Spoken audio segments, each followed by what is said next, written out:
Seigneur Jésus, nous bénissons ton nom, nous te rendons grâce. Merci infiniment, adorable Père, Dieu d'Abraham, d'Isaac et de Jacob. Nous bénissons ton nom, Seigneur Jésus-Christ. Merci pour ce programme que toi-même tu as déjà disposé. Merci, ô notre Dieu, pour ta fidélité. Merci pour ta grâce. Adorable Père, nous voulons te dire merci.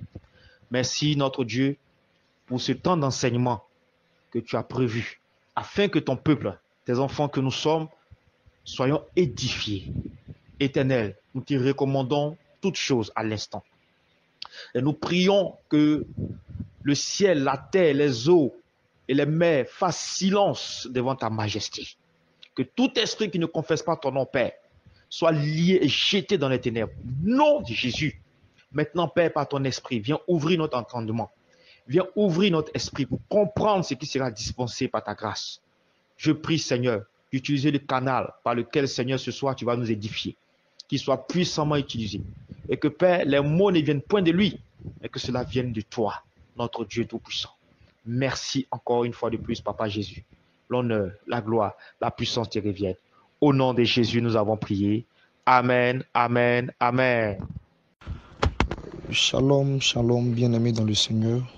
Que toute la gloire soit rendue à notre Seigneur Jésus-Christ pour sa puissance, pour la grâce qu'il nous accorde encore en ce jour, de nous rassembler pour parler d'un thème très important. Et pour la présentation, pour ceux qui ne me connaissent pas, je suis le frère Abraham, appelé à être docteur de l'église Jésus revient de Côte d'Ivoire. Et ce soir, je vais partager un thème avec vous. Et ce thème s'intitule encore la circoncision. Voilà, donc bien aimé, soyez concentrés parce que nous allons parler de ce sujet-là qui est la circoncision. Ok.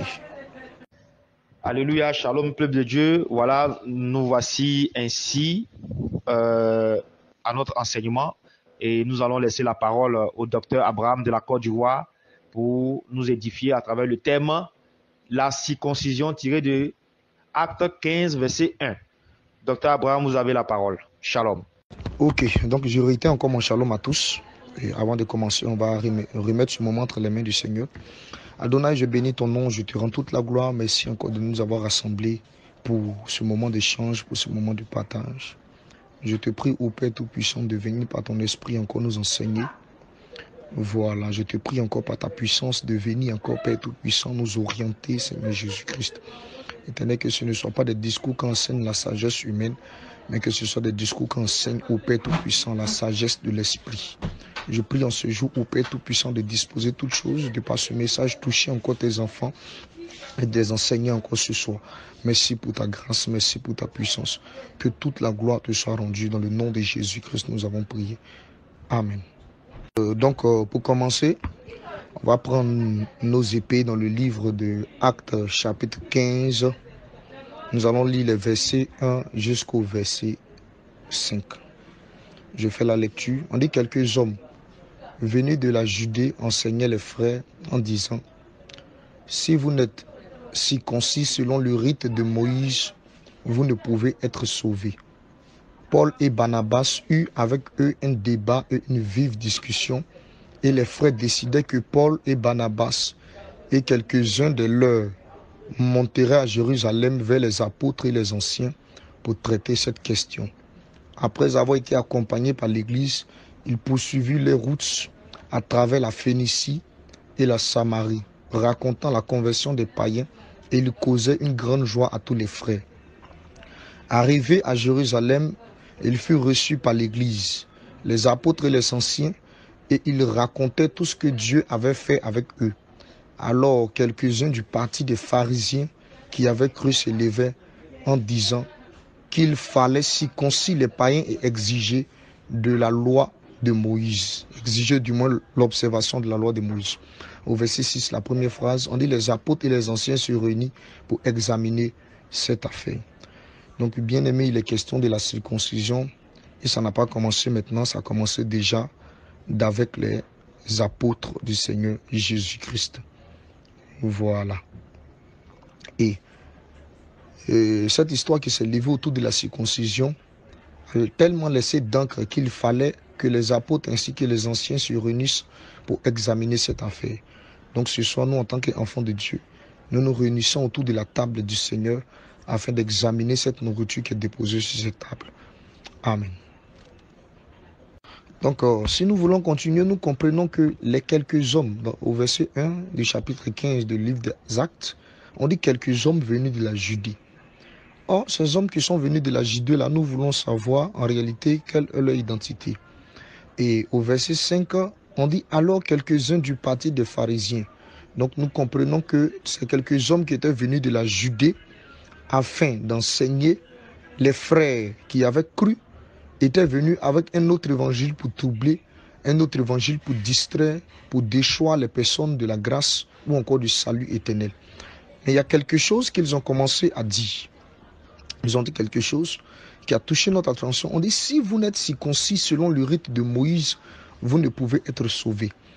Bon, s'ils avaient parlé simplement de la circoncision sans toucher le salut, alors nous allons nous arrêter, passer simplement sur ce verset. Mais étant donné qu'après la circoncision, il est aussi question du salut, nous nous arrêtons là et nous nous posons la question. Mais pourquoi ou encore qu'est-ce qui a poussé ces gens-là à parler ainsi? Et voilà comment eux parlaient. Elle disait que si vous êtes circoncis selon le rite de Moïse, vous ne pouvez être sauvés. Et rapidement, Paul et Barnabas, qui étaient deux personnes qui furent éclairées par le Seigneur Jésus, ont commencé par avoir avec un débat et une vive discussion. Les disant non, en réalité, vous n'avez pas compris ce que vous êtes en train de dire. Et ce soir, je prie que le Seigneur nous accorde la grâce de comprendre en ce jour. Amen. Nous allons prendre le livre de la Genèse. Le livre de Genèse, chapitre 17. Et nous allons lire à partir du verset 10. Ok, nous faisons la lecture. Déjà, à partir du verset 1, je lis, commence par le verset 1. On dit, lorsque Abraham fut âgé de 99 ans, bien aimé, notons tous ces détails. L'Éternel apparut à Abraham. Notons ces détails, il s'appelait Abraham. Et lui dit, je suis le Dieu Tout-Puissant, marche devant ma face, sois intègre. J'établirai mon alliance entre moi et toi, et je te multiplierai à l'infini. Ok, maintenant venons au verset 10. On dit, c'est ici mon alliance que vous garderez entre moi et vous, et ta postérité après toi. Tout mâle parmi vous sera circoncis. Donc nous comprenons que la circoncision a commencé ou encore a pris forme avec Abraham dans le livre de Genèse chapitre 17 verset 10. Et qu'est-ce qu'était la circoncision par rapport à Abraham? Par rapport à Abraham, la circoncision était toute une alliance. Voilà, que Dieu exigeait à Abraham de respecter, sinon il y a des conséquences qui suivraient. Je continue la lecture du verset. On dit, vous vous circoncirez et ce sera un signe d'alliance entre moi et vous. C'est ce que nous étions en train de dire. À l'âge de 8 jours. Donc, le Seigneur précise et il donne la date à laquelle l'on doit se faire circoncis. Il dit, à l'âge de 8 jours, tout mâle parmi vous sera circoncis, selon vos générations. Maintenant, on dit qu'il soit né dans la maison ou qu'il soit acquis à prix d'argent de tout fils d'étranger sans appartenir à ta race. On devra circoncire celui qui est né dans la maison et celui qui est acquis à prix d'argent. Et mon alliance sera dans votre chair, une alliance perpétuelle. On marque ce point, on dit que c'est une alliance qui est perpétuelle, c'est-à-dire c'est une alliance qui est continuelle, c'est une alliance qui ne pourra ni s'abolir, mais c'est une alliance qui doit continuer. Voilà ce qui a poussé les pharisiens à dire que si vous n'êtes circoncis selon le rite de Moïse, vous ne pouvez être sauvés. Pourquoi ils ont dit cela? Parce que la circoncision était une alliance perpétuelle. Quand on dit perpétuelle, ça veut dire continuelle, ça veut dire éternelle, si on peut le dire ainsi. Voilà. Donc, si tu n'es circoncis selon le rite de Moïse, alors tu ne pourras avoir le salut. Et le Seigneur continue qu'un mâle incirconcis qui n'aura pas été circoncis dans sa chair sera exterminé du milieu de son peuple. Il aura violé mon alliance. Donc, bien aimé, c'est un sujet avec lequel nous ne devons pas jouer, la circoncision, parce que c'est une alliance qui est éternelle, c'est une alliance qui est perpétuelle. Et le Seigneur met en garde pour dire que si un mâle incirconcis qui n'aura pas été circoncis dans sa chair sera exterminé du milieu de son peuple, car il aura violé l'alliance de Dieu. Alléluia. Okay. Maintenant, notons quelques remarques. Nous avons vu que dans le livre de Genèse, chapitre 17, versets 10 à 14, que la circoncision était toute une alliance que Dieu donna à Abraham. Voilà. Et celui qui devait se faire circoncis est un mâle âgé de 8 jours. Déjà, d'entrée de jeu, nous disons que la circoncision, de façon physique, concerne l'homme, concerne le mâle et non la femelle. Voilà.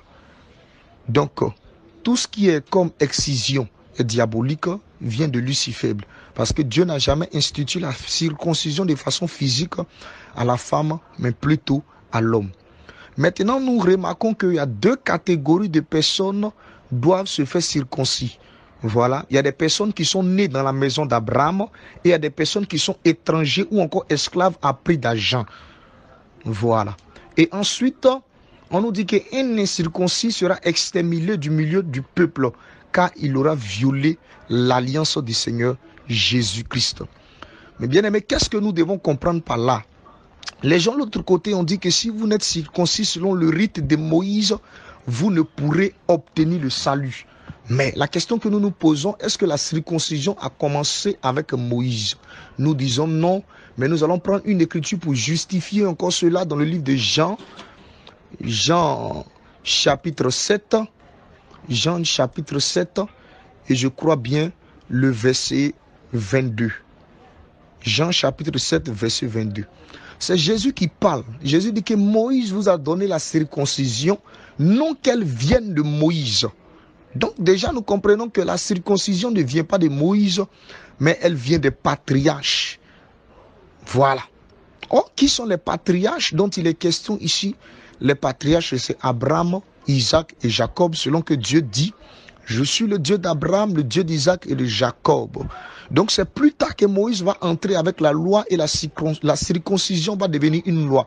Mais sinon au départ la circoncision n'était pas une loi, mais la circoncision était un signe d'alliance que nous devions respecter obligatoirement dans le souci ou encore d'éviter d'être exterminés ou encore excommuniés du peuple de Dieu. Alléluia, nous disons amen à cette parole. Donc nous avons dit que la circoncision concernait un mâle qui était âgé de 8 jours. Alléluia. Donc nous disons déjà que l'excision est diabolique parce que Dieu n'a jamais institué l'excision. Voilà, l'excision ne vient pas de Dieu. Donc déjà nous exhortons tous les peuples, toutes les races qui sont encore dans ces pratiques archaïques, ces pratiques ancestrales, ces pratiques sataniques, démoniaques et qui n'ont aucune origine biblique, de bien vouloir sortir de ces genres de choses. Alléluia. Voilà. Ok. Maintenant, nous disons qu'il y avait deux catégories de personnes qui doivent se faire circoncis. Celui qui est né dans la maison d'Abraham et l'esclave qui est acquis à prix d'argent. Donc, si nous comprenons cette écriture, c'est-à-dire que la circoncision que Dieu donna à Abraham concernait deux peuples. D'abord le peuple de la maison ainsi que le peuple étranger. Nous allons comprendre qui est le peuple étranger et qui est le peuple de la maison. Rapidement, nous prenons nos écritures dans le livre des Actes, Actes chapitre 10 au verset 28. Je lis. On dit, vous savez, leur dit-il, qu'il est défendu à un juif de se lier avec un étranger. Alléluia. Je reprends encore la lecture de cette écriture. Vous savez, leur dit-il, qu'il est défendu à un juif de se lier avec un étranger ou d'entrer chez lui. Donc, celui qui est étranger, c'est celui qui n'est pas juif. Celui qui est étranger, c'est celui qui n'a pas une origine juive. C'est par là que nous comprenons la définition du terme étranger. Et nous allons continuer toujours, nous allons prendre le livre des Éphésiens. Le livre des Éphésiens, Éphésiens chapitre 2. Éphésiens chapitre 2 au verset 12. Pour comprendre la définition d'un étranger. Éphésiens chapitre 2 verset 12. Je suis là-bas. Ok. Je commence d'abord déjà même au verset 11. On dit c'est pourquoi vous autrefois païens dans la chair, appelés incirconcis par ceux qu'on appelle circoncis, et qui ne le sont en la chair par la main de l'homme, souvenez-vous que vous étiez en ce temps-là privés de droit de cité en Israël, étrangers aux alliances de la promesse, sans expérience, sans Dieu dans le monde. Mais maintenant, en Jésus-Christ, vous qui étiez jadis éloignés, vous avez été rapprochés par le sang de Christ. Alléluia. Donc nous comprenons que les étrangers, ce sont ceux qui ne sont pas juifs, ce sont ceux qui sont appelés incirconcis par ceux qui se font appeler circoncis. Ce sont des personnes qui étaient en ce temps-là sans Christ, privés du droit de cité en Israël, étrangers aux alliances de la promesse, sans expérience et sans Dieu dans le monde. Alléluia. Mais il y a une précision de taille au verset 13. On dit, mais maintenant, en Jésus-Christ, vous qui étiez jadis éloignés, vous avez été rapprochés par le sang de Christ. Alléluia. Donc, un étranger, c'est celui qui est éloigné de Christ, c'est celui qui est loin de la maison de Christ. Voilà, voici la définition d'un étranger. Ok. De par là, nous faisons sortir maintenant un mystère. Nous faisons sortir quelque chose pour montrer l'incirconcision ainsi que la circoncision avec Adam. Bien-aimés, remarquez bien cette écriture que nous allons prendre. Nous allons marcher ainsi. On va continuer avec les vocaux. Donc, je vais m'arrêter là, on va continuer. Voilà, nous continuons. Nous étions en train de dire que Dieu, avant de placer Adam dans le jardin, Dieu devait séparer la terre des eaux. Maintenant, qu'est-ce que c'est que les eaux? Nous allons prendre le livre de Apocalypse. On dit qu'il doit appeler ces eaux la mer. Donc, on va voir le livre de Apocalypse parce que la Bible est tout un dictionnaire et va nous aider dans ce sens-là. Apocalypse chapitre 17, nous prenons rapidement le verset 15.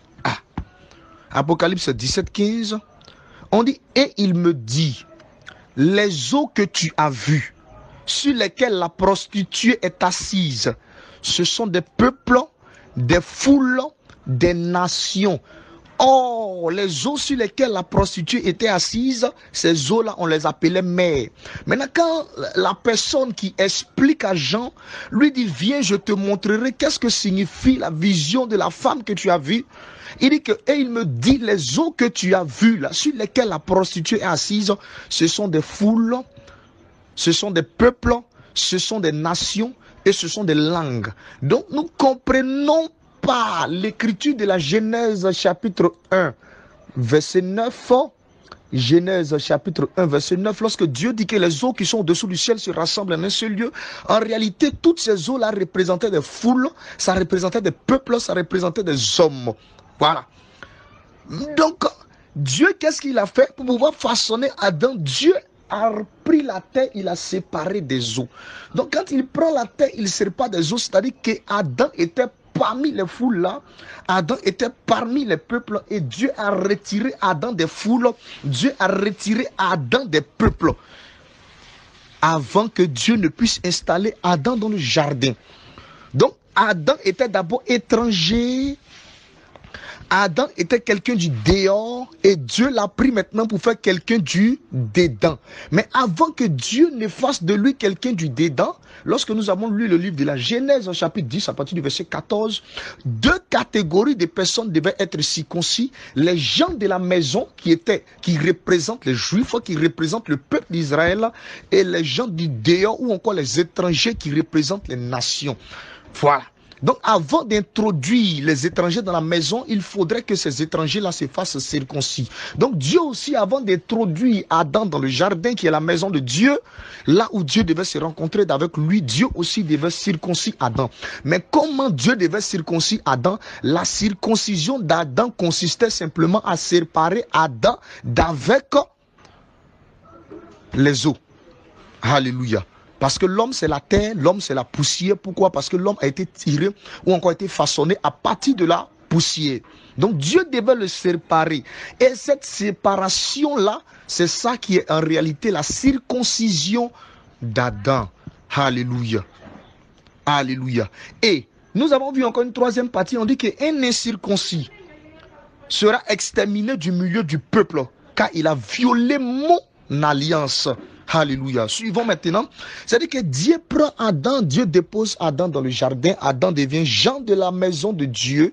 Adam devient maintenant concitoyen des saints. Et qu'est-ce que Adam va faire du moins pour être chassé ou encore pour excommunier? Adam va pécher. Lorsque Adam a péché, Dieu va chasser Adam du jardin. Dieu va le mettre dehors. Dieu va l'excommunier. Dieu va l'exterminer du peuple. Voilà pourquoi l'Éternel a dit à Adam que le jour où tu en mangeras, tu mourras. Voilà. Voici la mort d'Adam. Le jour où tu en mangeras, tu mourras. Quelle était du moins cette mort d'Adam? C'est le fait d'être retiré. C'est le fait de quitter le jardin et d'aller dehors. Alléluia. Nous bénissons encore le nom du Seigneur pour cette précision. Amen. Nous continuons maintenant. Nous allons prendre toujours le livre d'Éphésiens là. Éphésiens. Et nous allons partir maintenant dans Éphésiens chapitre 4. Tout de suite, nous venons d'expliquer la circoncision d'Adam qui consistait à le séparer des os. Mais on va donner plus de détails après. Voilà, qu'est-ce que ça représente maintenant. Maintenant, pour ceux qui ont la vision de l'aigle, ils ont déjà compris. Éphésiens chapitre 4, maintenant, on prend. On va lire à partir du verset 17 jusqu'au verset 18. Éphésiens chapitre 4, 17 à 18. Voici donc ce que je dis et ce que je déclare dans le Seigneur. C'est que vous ne devez plus marcher comme les païens qui marchent selon la vanité de leurs pensées. Verset 18, ils ont l'intelligence obscurcie, ils sont étrangers à la vie de Dieu à cause de l'ignorance qui est en eux et à cause de l'endurcissement de leur cœur. Alléluia. Donc si quelqu'un aujourd'hui marche comme un païen, quelqu'un marche comme un étranger. Donc un étranger c'est un païen, un étranger c'est quelqu'un qui n'a pas la vie de Dieu en lui. Alléluia. Donc c'est quelqu'un qui emprunte une autre démarche, si on veut le dire ainsi. C'est quelqu'un qui emprunte une autre voie. Parce que l'apôtre Paul dit, voici ce que je dis et ce que je déclare dans le Seigneur, c'est que vous ne devez plus marcher. C'est-à-dire que quand on est en Christ, on a une démarche. Quand on est dans le monde, on a aussi une démarche. La démarche en Christ et la démarche dans le monde ne doivent pas être les mêmes démarches. Voilà pourquoi l'apôtre Paul dit c'est que du moins vous ne devez plus marcher comme les païens. Alléluia. Donc quand nous retournons à Adam, Adam était chassé du jardin parce que Adam a commencé à marcher comme les païens, selon la vanité de ses pensées, selon la vanité de son cœur. Et maintenant, il est devenu étranger de la vie de Dieu. Pourquoi nous disons ceci? Parce que dans le jardin, c'était le lieu de la rencontre entre Adam et Dieu. Or, notre Dieu, c'est lui qui est la vie. Donc, quand Adam est chassé du jardin, Adam est privé de la vie, Adam s'est éloigné. Mais grâce aux entrailles de la miséricorde de Dieu, parce que le Seigneur Jésus pouvait donner une parabole, il dit que je suis venu chercher la seule brebis qui était égarée. Or, cette seule brebis qui était égarée là, c'était Adam. Alléluia. Donc pour ramener Adam maintenant dans le jardin, pour ramener les hommes, pour sauver maintenant les hommes, Dieu va déposer ce qu'on appelle la circoncision. Et nous allons comprendre quelle est cette circoncision-là. Alléluia. Nous bénissons encore le nom du Seigneur. Et nous continuons. Nous étions en train de dire que Dieu, avec Adam, avant d'amener Adam dans le jardin, devait le circoncire. La circoncision d'Adam consistait à séparer Adam, qui est la tête, avec les os. Et on a expliqué que les os, ce sont les foules, ce sont les peuples. En réalité, c'est le monde. Alléluia. Maintenant, Dieu prend Adam, il met dans le jardin, et Adam va commettre quelque chose. Il va violer l'alliance de la circoncision, et Dieu le chasse. Et quand Dieu le chasse, n'oublions pas, regardez, Dieu maintenant va donner une image dans le jardin. Quand Dieu chasse Adam, Dieu va tuer un animal, il prend la peau de l'animal, et il va recouvrir Adam. Donc, c'est-à-dire que Dieu est en train de voir un plan. Mais nous allons déjà sursoir à ça, parce que ce n'est pas ce que nous sommes venus expliquer. Nous continuons maintenant pour dire que Adam était chassé du jardin. Donc Adam, c'était la brebis que Dieu a placée dans son champ pour brouter l'herbe, pour manger des herbes. Alléluia. Et cette brebis-là, on voit plus tard que la brebis est sortie du jardin, la brebis s'est égarée. C'est ça on dit être égaré. Quand on dit que tu es quelqu'un est égaré, c'est quelqu'un qui est sorti du jardin, c'est quelqu'un qui est sorti de la vérité. Maintenant, Dieu par amour doit aller chercher la seule brebis qui est égarée. Alléluia. Alléluia. C'est pourquoi Jésus pouvait donner un jour une parabole. Il dit, qui de parmi vous, il n'a qu'une seule brebis et qu'il arrive que cette brebis tombe le jour du sabbat, un jour de sabbat dans une fosse. Il y va chercher cette seule brebis qui était égarée. Or, la seule brebis qui était égarée, c'était Adam. Et toute l'humanité se trouvait en Adam. Alléluia. Donc, Dieu est venu chercher cette... Maintenant, pour ramener Adam dans le jardin, Dieu doit le circoncire. Ou encore, Dieu doit donner l'alliance de la circoncision. Voilà. Maintenant, nous prenons maintenant l'écriture de Genèse 17, le verset 10. Lorsque nous avons fini de lire du moins cette écriture, je vous ai donné des détails. Je retourne là-bas dans le livre de Genèse chapitre 17. Je retourne là-bas, Genèse chapitre 17. Genèse chapitre 17. Je prends rapidement ici, avec mon épée. Genèse chapitre 17. Voilà, rapidement. Voilà, j'étais avec l'ordinateur, donc excusez-moi. Voilà, quand je suis avec l'ordinateur, c'est un peu plus rapide. Genèse chapitre 17, verset 10. Ok. Et quand Dieu a fini de donner l'alliance de la circoncision, il continue. Au verset 23, Genèse 17, 23, la parole de Dieu déclare ainsi que Abraham prit Ismaël son fils, tous ceux qui étaient nés dans sa maison, et ceux qu'il avait acquis à prix d'argent, tous les mâles parmi les gens de la maison d'Abraham, et il les circoncis ce même jour, selon l'ordre que Dieu lui avait donné. Abraham était âgé de 99 ans lorsqu'il fut circoncis. Regardez ces détails, parce que dans ces détails, on va faire sortir maintenant l'autre circoncision dont nous étions en train de parler. Abraham était âgé de 99 ans lorsqu'il fut circoncis. Mais quand Dieu parle, Dieu dit qu'à l'âge de 8 jours. Donc Abraham qui s'est fait circoncis à 99 ans, quand nous fouillons dans le fond, nous voyons qu'en réalité, ça, ce n'est pas la réelle circoncision. On dit Abraham fut âgé de 99 ans lorsqu'il fut circoncis. Ismaël, son fils, était âgé de 13 ans lorsqu'il fut circoncis. Suivez bien ce mouvement. Donc Ismaël a été circoncis à l'âge de 13 ans, pendant que Abraham a été circoncis à l'âge de 99 ans. Alléluia. Maintenant, Dieu va donner encore cette promesse. Il dira encore à Abraham que à la même époque de l'année prochaine, ta femme t'enfantera un fils. Et tu lui donneras le nom d'Isaac. Et lorsque Isaac a eu 8 jours, c'est là que Dieu a circoncis, et c'est là que du moins Abraham plutôt a circoncis Isaac. Donc nous comprenons par la lumière des Écritures que la circoncision que Abraham avait faite, la circoncision que Ismaël avait faite, ce n'était pas la véritable circoncision. Mais la véritable circoncision a eu lieu, ou encore la précision s'est faite voir dans avec Isaac, lorsque Isaac a eu 8 jours. Maintenant, pendant que Isaac était né, bien aimé, suivons bien ce mouvement, Ismaël a eu 14 ans, Abraham a eu 100 ans. Suivez bien ce mouvement, vous allez comprendre quelque chose.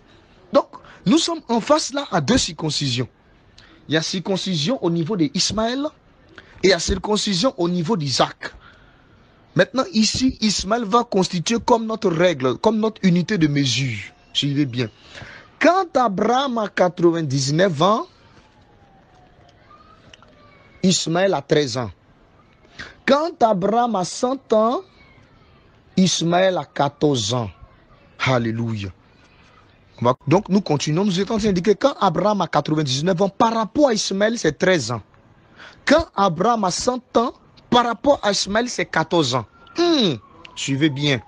Donc, lorsque Isaac s'est fait circoncis, Ismaël était à sa 14e année. Je vous ai dit que Ismaël sera notre unité de mesure, ou encore notre échelle de mesure. On va tout calculer par rapport à Ismaël. Je reprends. Lorsque Abraham avait 99 ans qu'il se faisait circoncis, Ismaël avait 13 ans. Suivez bien, notez. Lorsque Abraham a eu 100 ans, Ismaël avait 14 ans pendant que Isaac avait 8 jours. Suivez bien. Nous allons expliquer quelque chose. Rapidement, nous partons dans le livre de Nombres. Dans le livre de Nombres. Nombre chapitre 14. Nombre chapitre 14. Verset 34. Nombre chapitre 14, verset 34. Nous sommes là-bas. Lisons. Nombre 14, verset 34. De même que vous avez mis 40 jours à explorer le pays, suivez bien. vous porterez la peine de vos iniquités 40 années. Regardez, regardez ce que l'Éternel est en train de dire. De même que vous avez mis 40 jours à explorer le pays, vous porterez la peine de vos iniquités 40 années. Et virgule, il dit une année pour un jour. Donc Dieu est en train de nous définir qu'une année égale à un jour. Alléluia. Alléluia. Notre Dieu est merveilleux, notre Dieu est puissant. Donc nous voyons par le livre de Nombre 14, 34 qu'une année ou encore un an égale à un jour. Donc nous reprenons notre échelle de mesure. Je place Ismaël au milieu. Quand Ismaël a 13 ans, Abraham a 99 ans. On a vu la première circoncision que Abraham a eu à faire. Quand Ismaël a 14 ans, Abraham a 100 ans. Donc 99 ans sont représentés par 13 ans et 100 ans sont représentés par 14 ans. Et c'est pendant que Ismaël avait 14 ans que Isaac, 8 jours après sa naissance, fut circoncis. Donc, si nous prenons par rapport à l'échelle qui est Ismaël, à 13 ans, il y a une première circoncision et à 14 ans, il y a une deuxième circoncision. Mais ça dit que quel est le point marquant de la circoncision? La circoncision, tout ce que vous devez comprendre dedans, c'est le sang qui doit couler. C'est le sang qui doit couler. C'est ça en réalité la circoncision, c'est le sang qui doit couler. Donc à 13 ans, il y a eu le sang qui a coulé dans la maison d'Abraham. Et à 14 ans, il y a eu le sang aussi qui a coulé dans la maison d'Abraham. Et par rapport à Nombre chapitre 14, verset 34, qui nous dit qu'un jour, c'est une année, nous disons que 13 ans, par rapport à Ismaël, c'est 13 jours. Suivez-moi bien. Et 14 ans par rapport à Ismaël, c'est 14 jours. Alléluia. Alléluia. Maintenant, je vais ouvrir l'esprit de quelqu'un. Le 14e jour, quelque chose s'est passé. Dieu a institué la Pâque le 14e jour et Jésus est mort un jour de sabbat. Alléluia. Ok. Donc, n'oublions pas ce fait-là. J'étais en train de dire que Dieu, pour amener Adam dans le jardin, Adam était représenté toute l'humanité. Voilà. Toute l'humanité. Parce que là, les Écritures sont claires dans le livre de Romains, que lorsque Adam a péché, c'est toute l'humanité qui avait péché. Donc toute l'humanité était représentée dans Adam. Donc Dieu, pour sauver les hommes, ou encore pour ramener l'homme dans le jardin, qui devient maintenant cette fois-ci le ciel, Dieu doit apporter ce qu'on appelle l'alliance de la circoncision. C'est par la circoncision que Adam, qui était étranger, c'est-à-dire qu'il était en dehors du jardin, doit maintenant rentrer pour devenir maintenant gens de la maison, concitoyens maintenant des saints. Suivez bien mon mouvement. Ok. Donc nous étions sur les âges. 13 ans par rapport à Ismaël, on a dit que c'est 13 jours. 14 ans par rapport à Ismaël, c'est 14e jour. Donc la circoncision d'Isaac, c'est la circoncision qui a eu lieu le 14e jour. Et la circoncision d'Ismaël, c'est la circoncision qui a eu lieu le 13e jour. Ok. Maintenant, nous devons comprendre. 13e jour, 14e jour, c'est quoi? Alléluia. En réalité, nous disons selon les Écritures que le 13e jour, ça n'existe pas. Pourquoi nous allons dire cela? Parce que Dieu a créé en 6 jours, il s'est reposé le 7e jour. Alléluia. Donc tout cela, Dieu l'a fait en 7 jours. Donc quand on dit 8e jour, le 8e jour, c'est le recommencement. C'est-à-dire que le chiffre 8 maintenant devient le premier jour. Voilà. C'est comme cela qu'on calcule avec le Seigneur. Parce que le 8e jour, c'est le premier jour. Je prends un exemple qui est terre à terre. Nous, dans notre calendrier, on a les semaines. Or, une semaine, c'est 7 jours. Donc, quand on tombe après le 7e jour, on tombe le 8e jour. Mais le 8e jour devient le premier jour de la semaine prochaine. Voilà. Donc, par rapport à toujours Ismaël, 13e jour. Quand dans 13, nous faisons 13, par exemple, moins 7, 13 moins 7, 13 moins 7, ça nous fait 6. Donc 13 jours par rapport à Ismaël, en réalité, ça parle du 6e jour. Suivez bien mon mouvement. Et 14 jours par rapport à Ismaël, ça parle du chiffre 7. Parce que quand nous faisons 14 moins 7, ça fait 7. Quand nous faisons 13 moins 7, ça fait 6. Or, le chiffre 6, c'est dans ce chiffre-là que Dieu a créé l'homme. Or, l'homme étant un être imparfait, parce que dans l'homme, il n'y a pas la perfection, dans l'homme, il y a l'imperfection. C'est pourquoi nous disons que le chiffre 6, c'est le chiffre de l'imperfection. Ce n'était pas les choses parfaites. Donc, la circoncision qui a eu lieu pendant que Ismaël avait 13 ans, ce n'était pas la véritable circoncision. Cette circoncision-là ne pouvait pas donner le salut. Cette circoncision-là ne pouvait pas ramener l'homme dans le jardin. Alléluia. Et nous disons que cette circoncision, c'est la circoncision de la loi. Donc, voilà pourquoi, quand les gens ont dit que si vous n'êtes circoncis selon le rite de Moïse, vous ne pouvez être sauvé, nous disons non. Nous disons non, parce que la circoncision par rapport à Moïse, c'est la circoncision en relation avec Ismaël, en relation avec le fils Ismaël. Ce n'est pas la véritable circoncision, parce que Ismaël n'a pas été circoncis le 8e jour, mais il était circoncis la 13e année. Et nous avons fait des calculs mathématiques selon le Saint-Esprit pour déduire que, en réalité, les 13 ans d'Ismaël représentaient 13 jours, mais qui sont en réalité que le 6e jour. Et le 6e jour, c'est l'imperfection. Or, l'imperfection, c'est la loi. Alléluia. Maintenant, le 7e jour, c'est la perfection. Pourquoi nous disons que c'est la perfection? Parce que quand Naaman, le lépreux, devait venir encore voir le prophète Élisée pour être pur de la lèpre, Élisée va lui dire que fais-toi plonger 7 fois dans le Jourdain. Donc quand il s'est fait plonger 7 fois dans le Jourdain, celui qui était impur, celui qui était imparfait, celui qui était souillé est devenu pur. Mais combien de fois il est plongé dans le Jourdain? Il est plongé 7 fois. Donc nous disons que le chiffre 7, c'est le chiffre de la perfection. Alléluia. Alléluia. Donc, la véritable circoncision qui devait ramener l'homme dans le jardin, qui devait ramener l'étranger dans la maison de Dieu, c'est la circoncision par rapport à Isaac. Et nous allons confirmer cela avec une écriture. Je crois bien que nous allons aller dans le livre des Actes des Apôtres, le livre des Actes des Apôtres, Actes des Apôtres, chapitre 7. Je crois bien, si je ne me trompe pas, verset 8. Regardez ce que l'apôtre Paul dit. Il dit, puis, Dieu donna à Abraham l'alliance de la circoncision. Il nous rappelle l'écriture ainsi. Abraham ayant engendré Isaac, le circoncis le 8e jour. Donc, suivez bien cette écriture. Ça dit que quand l'apôtre Paul, ou encore, ramène cette écriture, il ne parle plus d'Ismaël. Il ne parle plus de lui-même, Abraham, qui a été circoncis. Mais il dit que puis Dieu donna l'alliance de la circoncision. Et ainsi, Abraham ayant engendré Isaac. Donc, la véritable circoncision a lieu avec Isaac. Parce que Isaac a été circoncis le 8e jour. Or, le 8e jour d'Isaac représentait le 14e, ou encore la 14e année d'Ismaël, qui représente le 14e jour où le sang devait couler. Et ce sang qui devait couler là, c'était à la croix de Golgotha. Pourquoi? Parce que Jésus-Christ est l'agneau qui devait mourir le 14e jour de la Pâque. Donc le sang devait couler. Par le sang qui devait couler, nous qui étions étrangers, nous qui étions incirconcis, nous qui étions loin, nous avons pu entrer maintenant dans la maison, nous avons pu entrer dans la demeure. Voilà pourquoi dans le livre des Éphésiens, nous allons retourner là-bas rapidement.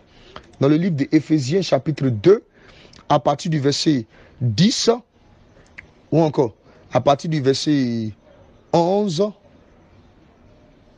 Voilà, non, je lis d'abord le verset 1, Éphésiens 2, verset 1. On dit, vous qui étiez morts par vos offenses. Donc, quand Adam a péché dans le jardin, qu'on l'a chassé, il est mort par ses offenses, dans lesquelles vous marchez autrefois selon le train de ce monde, selon le prince de la puissance de l'air, selon l'esprit qui agit maintenant dans les fils de la rébellion. Nous tous aussi, nous étions de leur nombre et nous vivions autrefois dans les convoitises de notre chair, accomplissant les volontés de la chair de nos pensées. Et nous étions par nature des enfants de la colère comme les autres. Alléluia. Donc nous aussi nous étions morts, mais comment Dieu maintenant, nous qui étions morts, nous qui étions étrangers, doit nous ramener et nous ramène par la circoncision. Donc dans ce premier volet, nous avons expliqué la circoncision en tant que la mort de Jésus à la croix de Golgotha. Et le véritable Jésus dans l'ombre, parce que la loi était l'ombre des biens à venir, dans l'ombre, Jésus était représenté par Isaac. Nous allons donner une écriture dans le livre de Galates, dans le livre de Galates, Galates chapitre 3, le chapitre 3, Galates le chapitre 3, et nous donnons le verset 16. Regardons ceci. Or, les promesses ont été faites à Abraham et à sa postérité. Il n'est pas dit aux postérités comme s'il s'agissait de plusieurs, mais en tant qu'il s'agit d'une seule. 2 points à ta postérité, c'est-à-dire à Christ. Or, la postérité dans l'ombre d'Abraham, la postérité d'Abraham, c'était Isaac. Et pour Ismaël, Dieu dit que j'étais déjà exaucé. Donc Ismaël n'était pas la postérité d'Abraham. Mais c'était Isaac qui était plutôt la postérité d'Abraham. Et cet Isaac-là était l'image de Jésus-Christ qui devait aller à la croix de Golgotha. Voilà pourquoi Abraham est parti avec Isaac.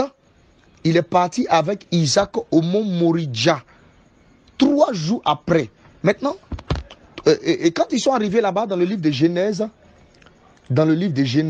Genèse chapitre 22, verset 7, je cours rapidement. Voilà, excusez-moi de la longueur de cet audio. Genèse chapitre 22, verset 7. On dit, et alors Isaac parlant à Abraham son père dit, mon père. Et il répondit, me voici, mon fils. Isaac reprit. Isaac dit, voici le feu et le bois. Mais où est l'agneau pour l'holocauste? Donc, Abraham répondit, mon fils, Dieu se pourvoira lui-même de l'agneau. C'est-à-dire que c'est Dieu qui donnera l'agneau. Oh, qui était l'agneau? L'agneau, c'était Isaac. Oh, Jean pouvait dire dans le livre de Jean, chapitre 1, verset 29, voici l'agneau de Dieu qui ôte le péché du monde. C'est par là nous disons que la circoncision de Isaac, en réalité, parlait de la mort de Christ à la croix de Golgotha, parce qu'à la croix, le sang devait couler pour racheter ceux qui étaient étrangers, pour racheter ceux qui étaient esclaves, afin qu'ils deviennent gens de la maison. Alléluia. Amen, acclamons le Seigneur. Voilà, donc excusez-moi, on va raccourcir un peu les audios pour permettre aux gens de suivre. Ok, donc je vais faire maximum 2 minutes 30 ou 2 minutes 50. Ok. Donc, on était en train d'expliquer que avant que Dieu n'emmène Adam dans le jardin, je récapitule, Dieu devait le séparer d'avec les eaux qui représentaient les foules, les peuples ou encore le monde, pour le placer dans le jardin. On a dit que cet acte-là, le fait de séparer, c'est la circoncision. On va expliquer ça plus tard, vous allez comprendre. Et Dieu le plaça dans le jardin, en réalité, qui représente la maison de Dieu. Et à cause du péché, Adam était chassé. Donc Dieu, pour ramener Adam dans le jardin, il doit opter pour la circoncision. Parce que quand Adam a péché, qu'il allait hors du jardin, en dehors du jardin, il devenait étranger. Or, pour qu'un étranger soit concitoyen de la maison de Dieu, il doit avoir premièrement la circoncision. Et la circoncision, comment nous la comprenons, c'est le sang qui doit couler. Donc le sang devait couler pour que ceux qui étaient éloignés puissent entrer. Et nous avons démontré à maintes reprises que la circoncision d'Isaac, qui est le reflet ou encore l'image de Jésus-Christ dans l'alliance de la grâce, c'est parce que le 14e jour qui explique pourquoi l'agneau devait être immolé le 14e jour de la Pâque, qui explique en réalité pourquoi Jésus est mort un jour de sabbat à la croix de Golgotha. Voilà, c'est cette circoncision-là. Voilà. Ok. Donc nous avions expliqué ça. Okay. Maintenant nous prenons Ephésiens chapitre 4. Nous allons maintenant au verset 18 jusqu'au verset 32. Je vais le lire. Ephésiens chapitre 4, verset 18 jusqu'au verset 32. Ok. Ok. On dit, ils ont l'intelligence obscurcie.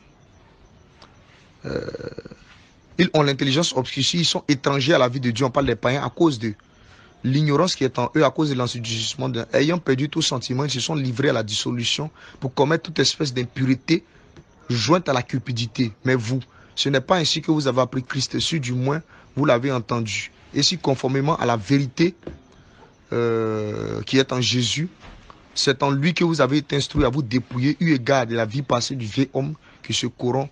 Voilà, on va continuer à ça, mais je vais m'arrêter là pour l'instant. Voilà, donc le livre d'Éphésiens, là, gardez-le bien. On va revenir dessus. Éphésiens chapitre 4, verset 18 à 32. Gardons ça, on va revenir dessus.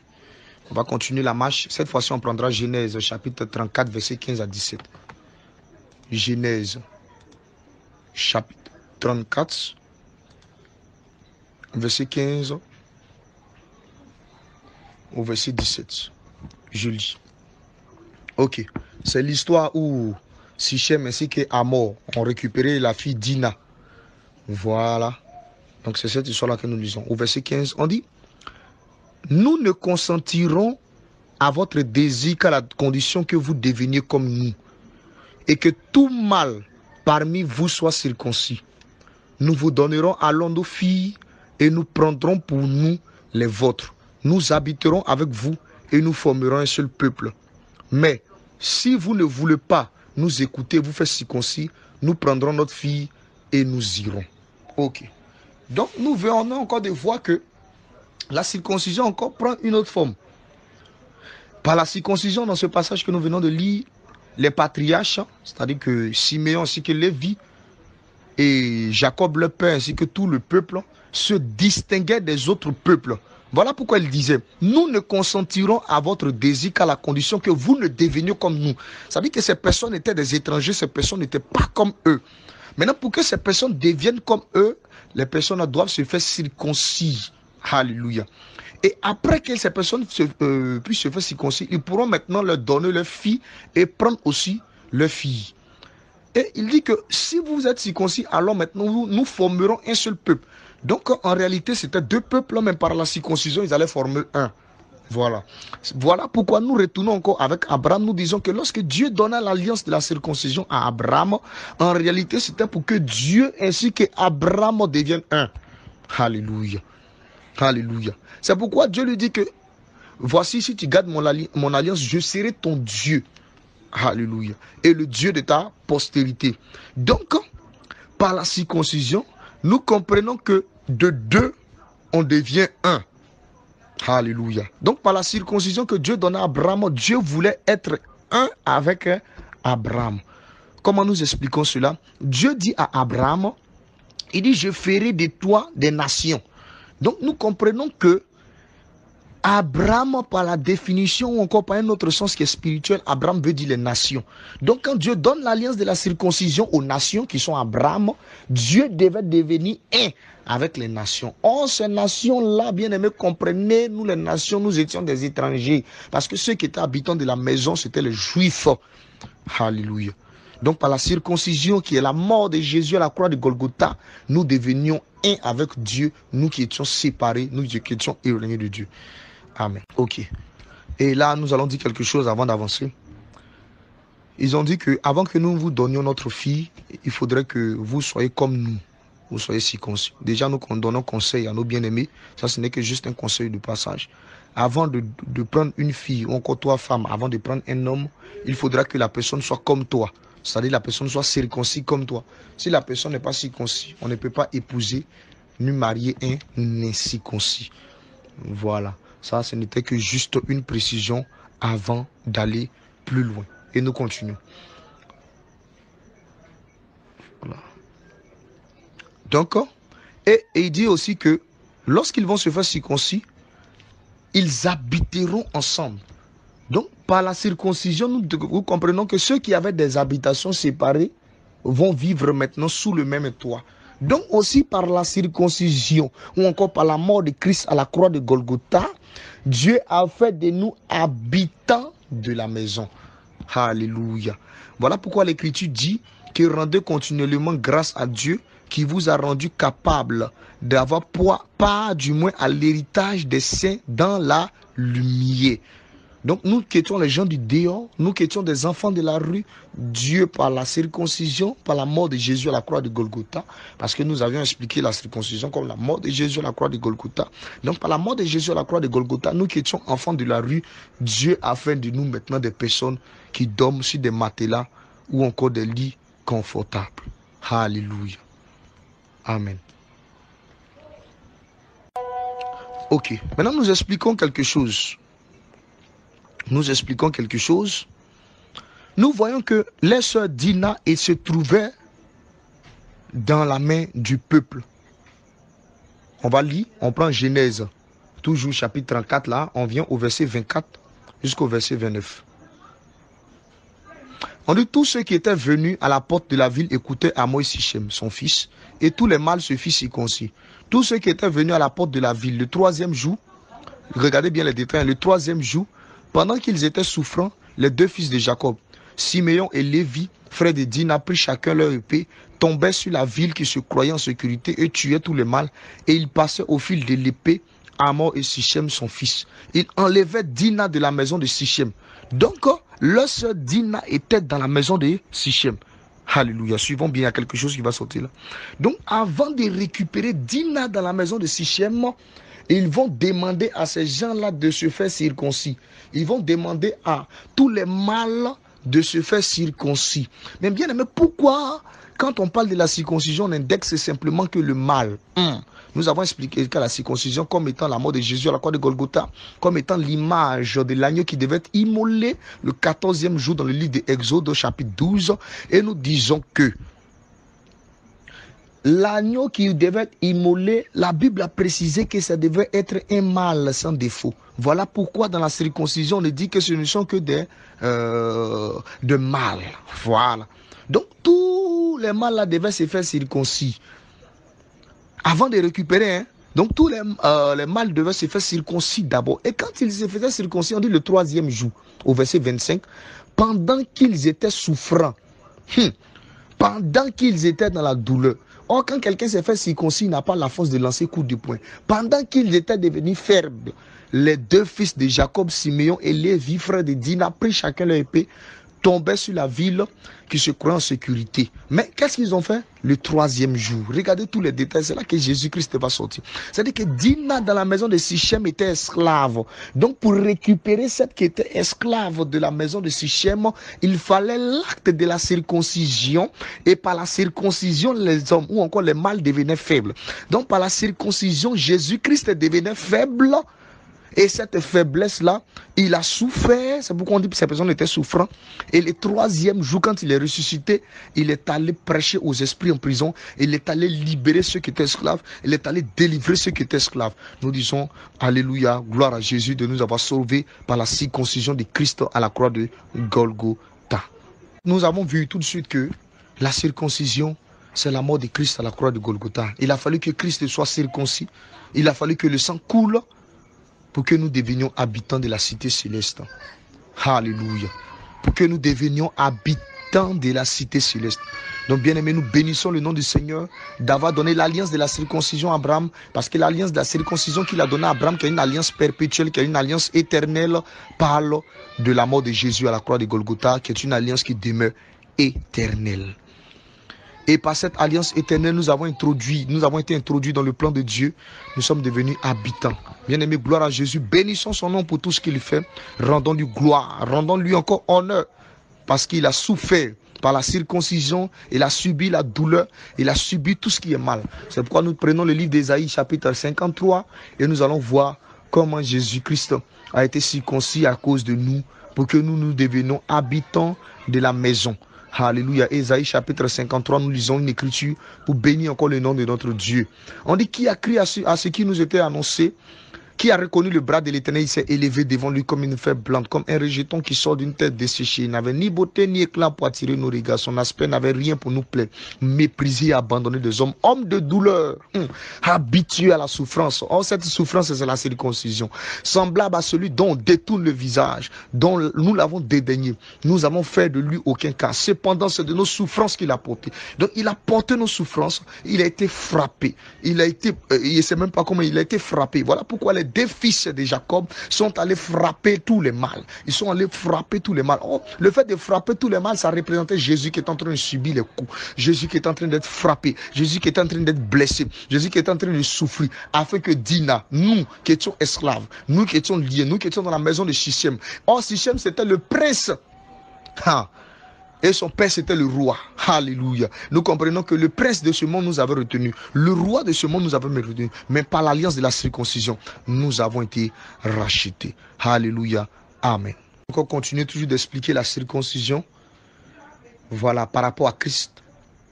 Parce que c'est lui d'abord qui est, qui était et qui vient. Ok. Donc, on prend Exode chapitre 4, versets 24 à 26. Exode chapitre 4.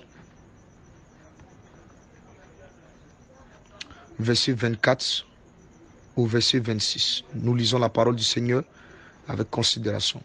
On dit pendant le voyage, en un lieu où Moïse passa la nuit, l'Éternel l'attaqua et voulut le faire mourir. Non, Moïse devait mourir.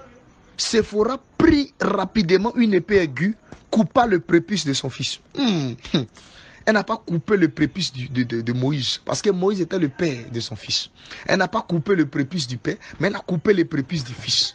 Alléluia. Donc nous comprenons que Christ, pour venir nous sauver, a pris la position du fils et il a subi la douleur. Lorsqu'elle a coupé le prépuce du fils, elle le jeta au pied de Moïse en disant, tu es pour moi un époux de sang.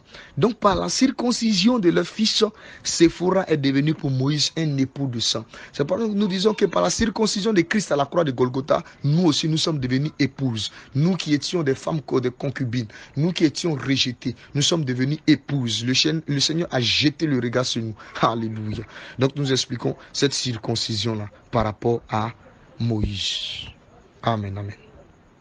Rapidement, nous allons marquer une pause, le temps de permettre aux gens d'avaler cette nourriture que nous venons de donner aux premiers instants. Amen. Nous allons continuer notre enseignement sur la circoncision. Voilà, c'est que si vous aurez le temps de poser des questions, donc soyez tous connectés. On commence. Josué, rapidement, le livre de Josué,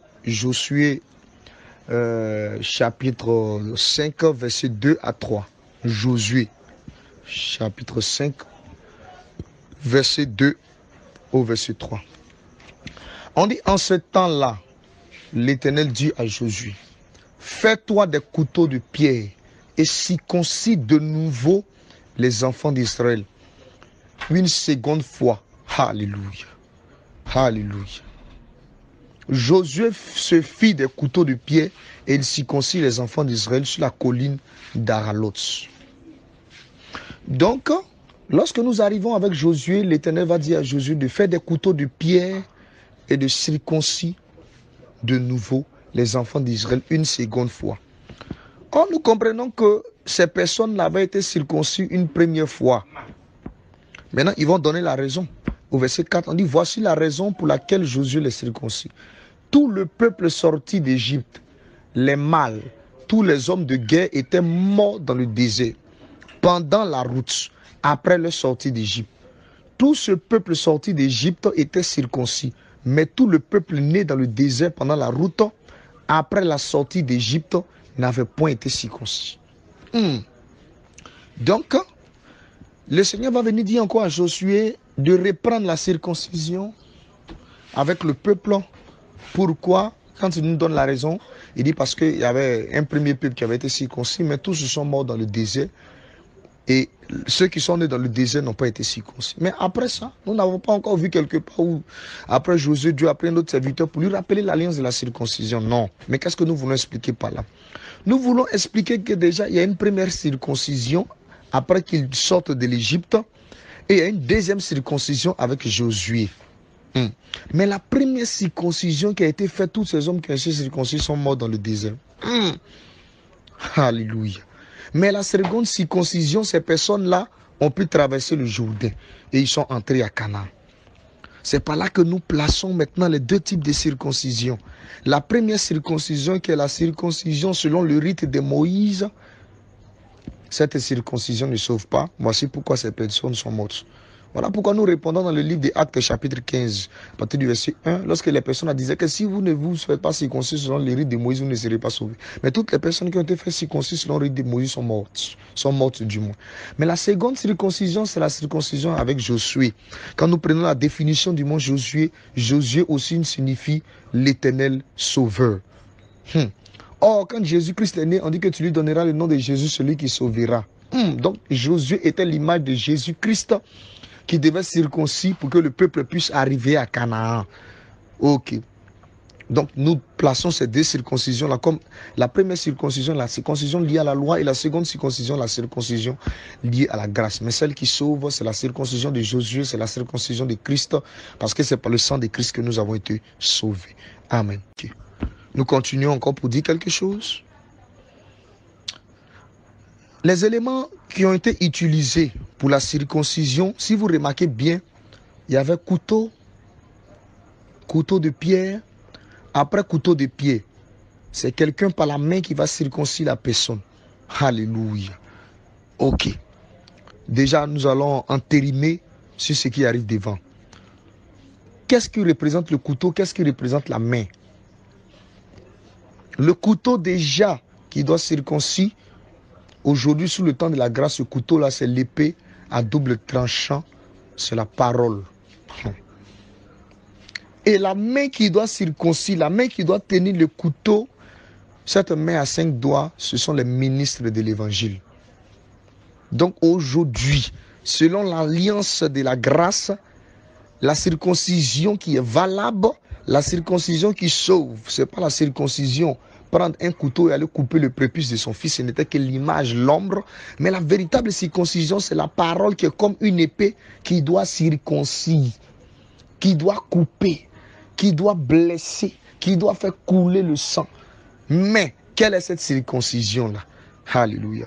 Rapidement, nous prenons notre épée dans le livre de Jérémie.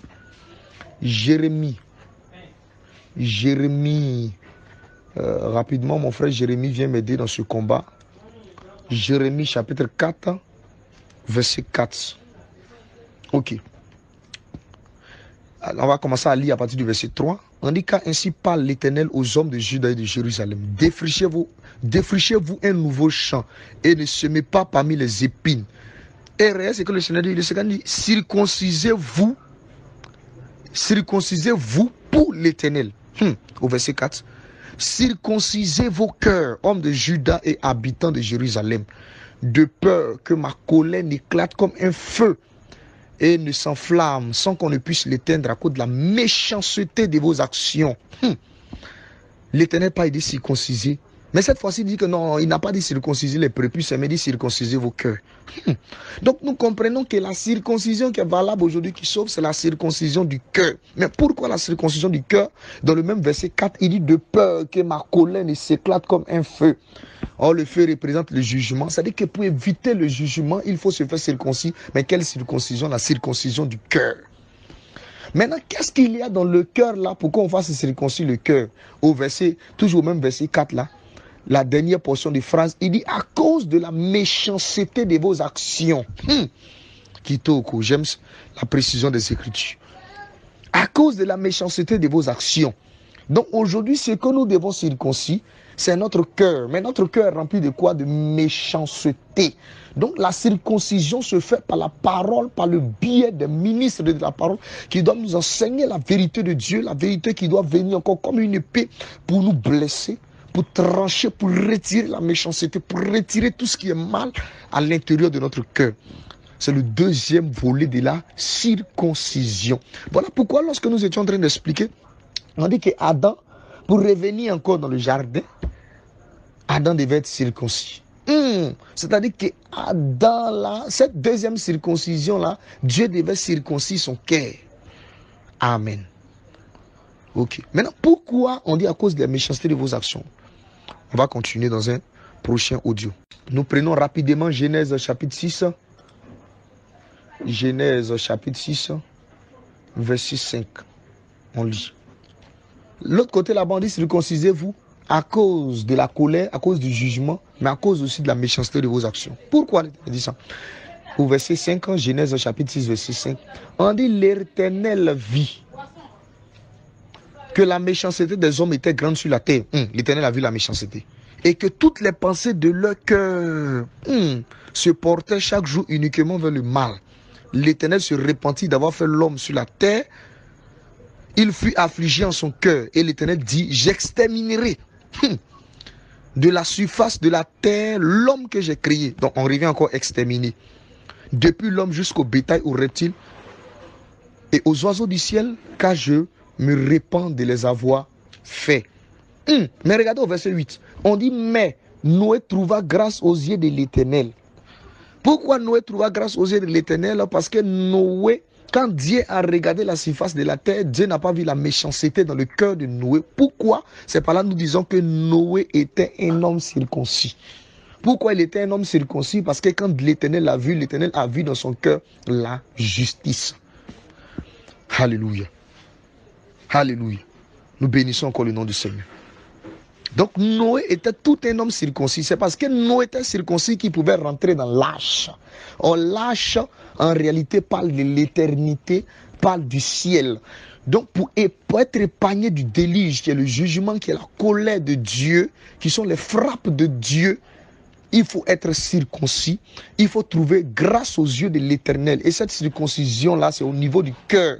Pourquoi? Parce que l'Éternel est en train de regarder notre cœur. S'il voit de la méchanceté à l'intérieur de notre cœur, nous n'aurons pas part dans l'âge. Alléluia. Nous bénissons encore le nom du Seigneur Jésus-Christ, qui nous ouvre encore les yeux pour comprendre la portion des Écritures de cette manière. Bénissons encore le nom du Seigneur. Donc, bien aimé, aujourd'hui, la circoncision qui sauve, c'est la circoncision du cœur. Si tu veux être enlevé au-dessus des montagnes, comme l'âche a été enlevé au-dessus des montagnes, bien aimé, il faut te faire circoncis. Il faut te faire circoncis. Mais quelle est cette circoncision? Il faut accepter la sainte doctrine qui est comme une épée qui doit venir encore tailler, qui doit venir déchirer, qui doit venir ôter, enlever tout ce qui est à l'intérieur de ton cœur. Parce que la Bible déclare que heureux ceux qui ont le cœur pur, car ils verront Dieu. Or, la pureté du cœur vient par quoi? La pureté du cœur vient par l'évangile de la vérité, vient par l'évangile de la grâce. Un jour, le Seigneur pouvait dire, vous êtes purs à cause de la parole que vous entendez. Pourquoi? Parce que la parole vient encore pour enlever la méchanceté à l'intérieur de nous. Amen. Ok. Donc, nous continuons encore. On va prendre le livre de Jérémie. Jérémie chapitre 9, verset 25. Jérémie chapitre 9, verset 25.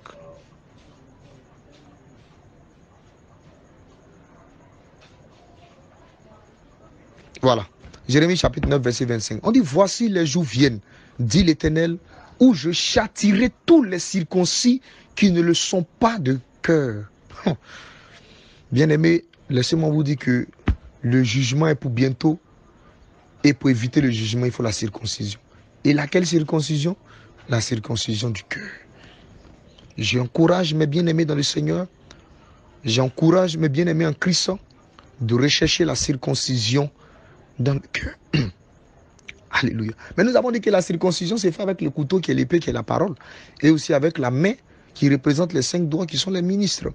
Donc bien-aimé, si tu es dans une église où l'évangile de la vérité n'est pas prêché, ta circoncision du cœur est une fausse circoncision. Parce que une fausse parole, c'est comme une épée qui n'est pas tranchante, une épée mal aiguisée. Et une épée mal aiguisée ne peut pas circoncire. Alléluia. Alléluia. Et des faux ministres qui ne sont pas la main de l'Éternel ne peuvent pas circoncire. Donc si tu es dans une église de la voie large, une église de la voie morte, une église où la vérité n'est pas, ta circoncision est pour toi une circoncision. Ta croyance est vaine. Alléluia. Amen. Nous continuons. Nous allons ramasser encore 2 écritures.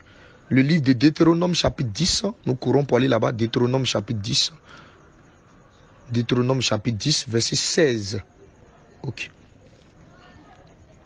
Deutéronome chapitre 10, verset 16. On lit, c'est une seule portion des phrases. Vous circoncirez donc votre cœur et vous ne roidirez plus votre cou. Donc, le livre de Deutéronome, c'est le livre de la loi. C'est avec Moïse. Or, dans le même livre de la loi, là, Dieu a donné 2 formes de circoncision. Premièrement, la circoncision dans la chair. Et deuxièmement, la circoncision dans le cœur. Qu'est-ce que ça signifie? Ça veut dire que la circoncision, elle a 2 niveaux. Elle est extérieure et elle aussi, elle est intérieure. On va expliquer pourquoi. Prenons Romains chapitre 2, verset 29. Romains chapitre 2, verset 29 qui va nous aider. Romains chapitre 2, verset 29. Il va nous aider. Romains 2, 29. On dit, mais le juif, c'est celui qui l'est intérieurement. Et la circoncision, c'est celle du cœur selon l'esprit et non selon la lettre. Donc, intérieurement, c'est en rapport avec le cœur. Et extérieurement, c'est en rapport avec ce qui est visible. Alléluia. On va prendre le verset 28 pour expliquer ça. Le juif, ce n'est pas celui qui en a le dehors. La circoncision, ce n'est pas celle qui est visible dans la chair. Donc quand Dieu donne en même temps dans le livre de la loi, il a donné dans le livre de Lévitique, il croit bien chapitre 3, verset 2, et il vient dans le livre de Deutéronome, chapitre 10, verset 16, là-bas, il parle de la circoncision avec les couteaux, ici il parle de la circoncision avec le cœur. Donc quand Moïse est venu en même temps avec les dés, c'est pour dire que la circoncision dans la chair, c'est celle qui est visible, c'est celle qui est extérieure, et celle du cœur, c'est celle qui est intérieure. Donc la circoncision doit être faite de manière extérieure et aussi de manière intérieure. De manière extérieure, se circoncire, c'est se dépouiller. Et de manière intérieure, se circoncire aussi, c'est dépouiller son cœur. Voilà pourquoi nous disons que le dépouillement ne doit pas être seulement extérieur, mais le dépouillement aussi doit être intérieur. Mais nous n'allons pas nous atteler sur le dépouillement extérieur, mais plutôt sur le dépouillement intérieur. Parce que nous sommes une église de vérité, et la vérité ne doit pas être seulement ce qui est extérieur, frappé à l'œil, dans le but ou encore dans le souci de n'être que des tombeaux blanchis, mais notre intérieur aussi doit être nettoyé. Alléluia. Amen. Alléluia, alléluia, alléluia. On va prendre Galates chapitre 6, le livre de Galates, chapitre 6, verset 15. Galates 6, 15. Car ce n'est rien que d'être circoncis ou incirconcis. Il parle de ce qui est de la chair. Ce qui est quelque chose, c'est d'être une nouvelle créature. Donc quand l'apôtre Paul est en train de résoudre la question de la circoncision ou de l'incirconcision, les Juifs voyaient ce qui était terrestre, mais lui ne voyait pas ce qui était terrestre. Il voyait plutôt ce qui était spirituel. Et il dit qu'en réalité, si nous voulons puiser dans le fond, là, la circoncision, c'est d'être une nouvelle créature. Acclamons le Seigneur Jésus. Acclamons. La véritable circoncision aujourd'hui, c'est d'être une nouvelle créature. Mais nous allons expliquer ça avec Abraham. Regardez, Abraham, je vous ai fait remarquer des versets. Abraham s'appelait Abraham. Et Dieu lui donna le nom d'Abraham. Or, au commencement, lorsque Dieu créa, il a fait toutes choses selon les espèces. Quand il créa les poissons, il les appelait poissons. Quand il créa les animaux, il dit tant, il dit tel. Donc, une créature a un nom. Donc, au départ, l'homme Abraham, qui s'appelait Abraham, nous disons que c'était une créature. Maintenant, quand il devient Abraham, il devient une seconde créature. Donc, nous disons que Abraham aussi, l'alliance de la circoncision que Dieu lui donnait, Dieu l'invitait à être une nouvelle créature. Alléluia. Nous acclamons, nous bénissons encore le nom du Seigneur Jésus-Christ. Voilà pourquoi Dieu changea le nom d'Abraham en Abraham. Parce que Dieu voyait par là quelqu'un qui allait devenir une nouvelle créature. Alléluia. Nous allons expliquer encore ce modèle avec quelque chose d'autre. Regardons bien. Dans le livre de Genèse, Genèse chapitre 1, verset 1. Genèse chapitre 1, verset 1. Au commencement, Dieu créa les cieux et la terre. Suivez bien. Au commencement, Dieu créa les cieux et la terre. Au commencement, Dieu créa. Donc le commencement, c'est la création. Donc quand Dieu a commencé à créer, premièrement, c'est la première création. Alléluia. Bénissons le nom du Seigneur. Mais cette première création dans le livre de Genèse, chapitre 6, verset 5, le Seigneur dit que quand il regardait sa création, la création, il ne voyait que la méchanceté à l'intérieur de leur cœur. Il a détruit la première création par les eaux. Alléluia. Qui sont tombées pendant 40 jours et 40 nuits. Et tout a été détruit. Et quand les eaux se sont abaissées, c'est une nouvelle création. Alléluia, bénissons le nom du Seigneur. Or, cette première création qui était au commencement, dans laquelle se trouvaient les cieux et la terre, c'était Abraham. Pourquoi? Parce que les deux fils d'Abraham, Ismaël et Isaac, Dieu va lui présenter premièrement les étoiles du ciel, ce sont les cieux, et Dieu va lui présenter le sable de la mer, c'est la terre. Donc le commencement, c'est Abraham dans qui il y avait deux. Il y avait Ismaël qui représentait la terre et Isaac qui était le ciel. Donc Abraham, c'est la première création. Maintenant, Dieu devait détruire cette première création parce qu'il a vu la méchanceté par les eaux du déluge pour amener à une nouvelle créature. Donc Abraham, quand il quittait Abraham pour devenir Abraham, il devenait toute une nouvelle créature. C'était tout un homme circoncis. Alléluia. Amen. Nous bénissons encore le nom du Seigneur pour ces révélations. Bien-aimé, sois une nouvelle créature en Christ. Sois une personne transformée en Christ parce que c'est ça la véritable circoncision.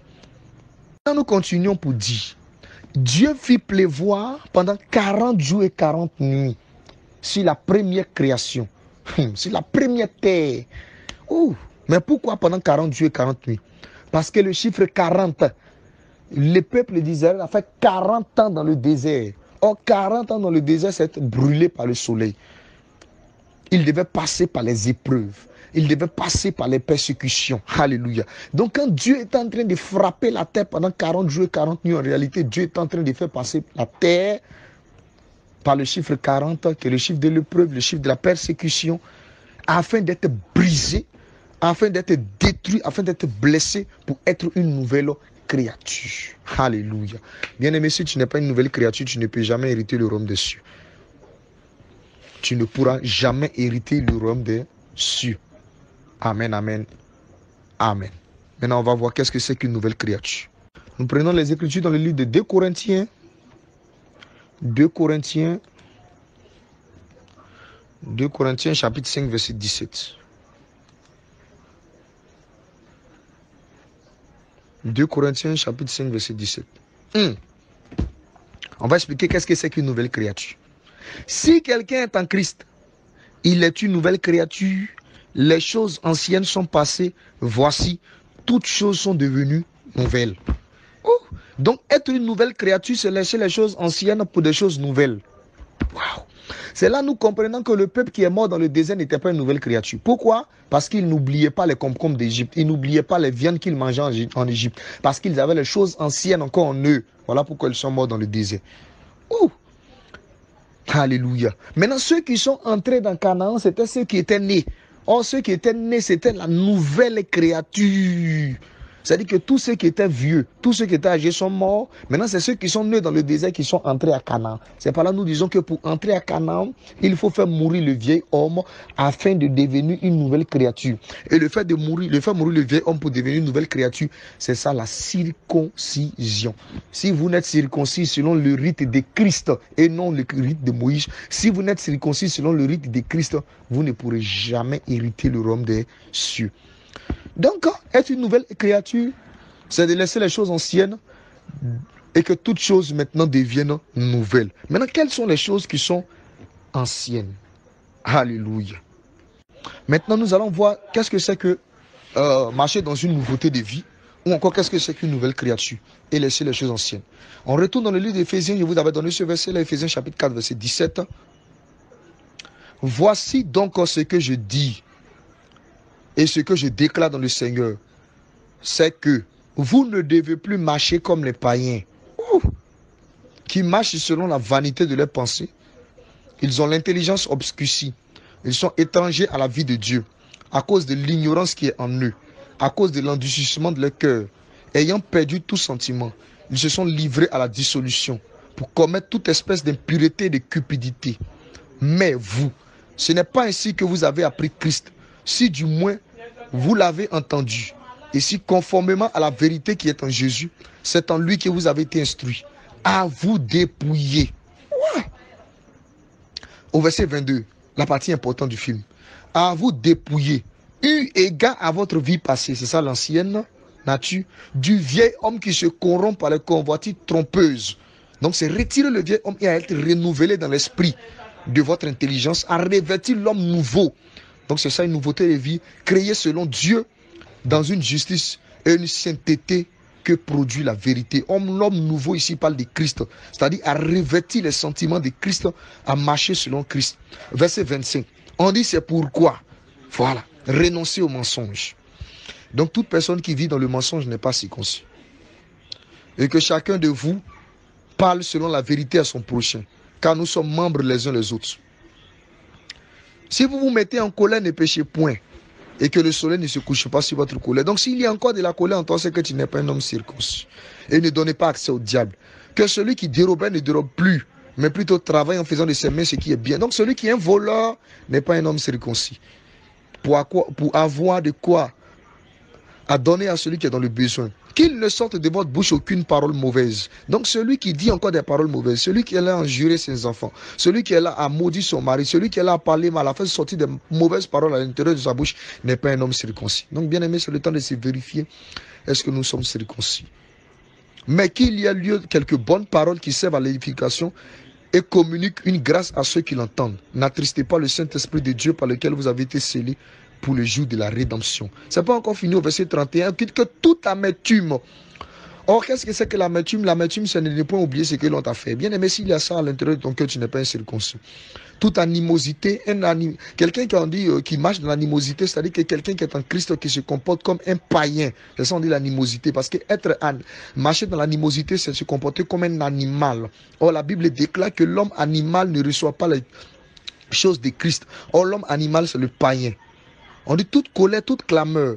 La clameur, qu'est-ce que c'est que la clameur? Bien aimé, la clameur, c'est de faire des bruits. Je vais t'expliquer. C'est-à-dire que, imaginons que nous sommes en train de faire un débat. on discute tout doucement. Et toi, quand tu viens, tu commences à faire des bruits, de sorte à ce que tout le monde t'entende.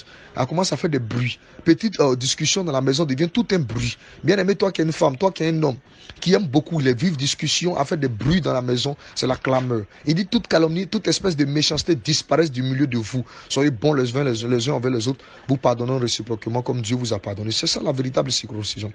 La nouvelle créature, c'est de marcher loin du mensonge, loin du vol, loin de la colère, loin de l'amertume, loin de l'animosité, loin de la colère, loin des clameurs, loin des calomnies, loin des critiques, loin de toutes ces genres de choses. S'il y a ces choses à l'intérieur de toi, c'est que tu n'es pas un circoncis. Amen. Amen. Amen. Donc, bien-aimé, shalom, shalom. Nous venons de passer un moment agréable au pied du Seigneur, au pied du Maître, pour apprendre à ses pieds ce que c'est que la circoncision. Voilà. Donc, je crois que nous allons nous arrêter là. Pour tous ceux qui ont des questions, veuillez les poser et nous allons prendre le soin de répondre aux questions. Amen.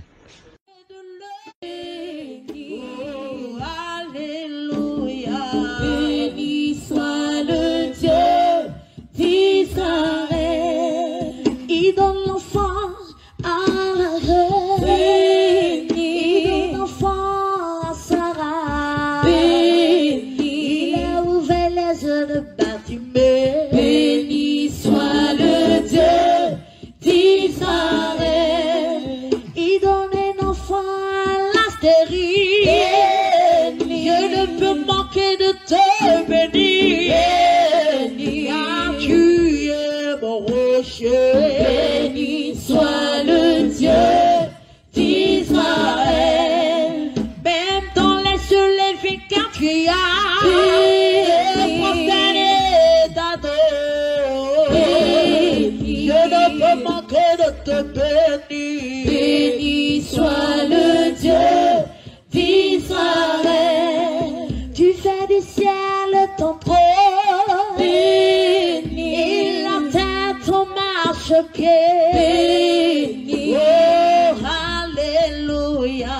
Béni soit le Dieu d'Israël. Il est le Dieu qui guérit. Béni. Il est le Dieu qui guérit. Béni. Oh, alléluia. Béni soit le Dieu d'Israël. Il est le Dieu qui te pardonne. Béni. Il est le Dieu qui te pardonne. Béni. Oh, alléluia. Béni soit le Dieu d'Israël.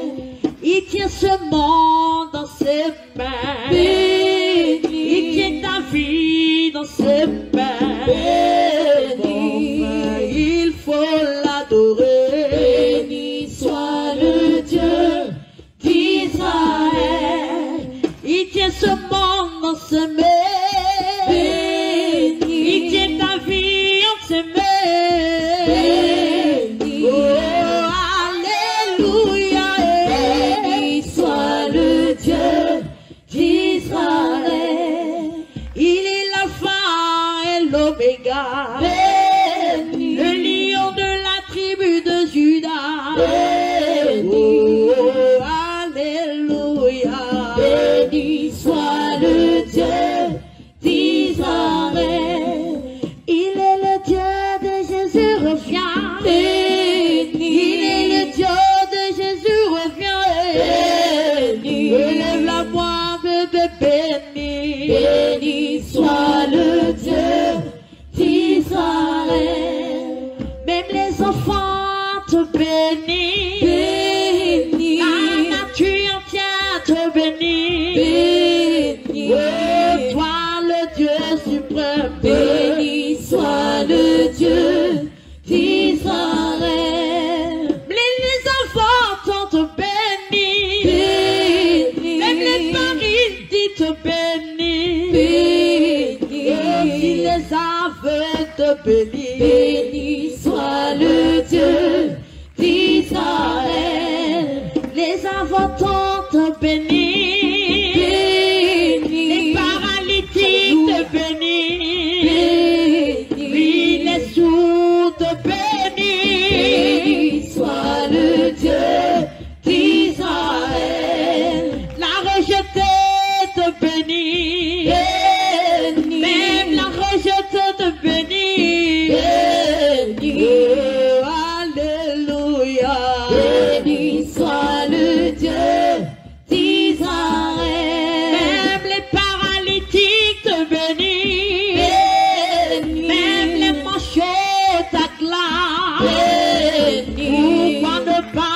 acclamer. Béni soit le Dieu d'Israël.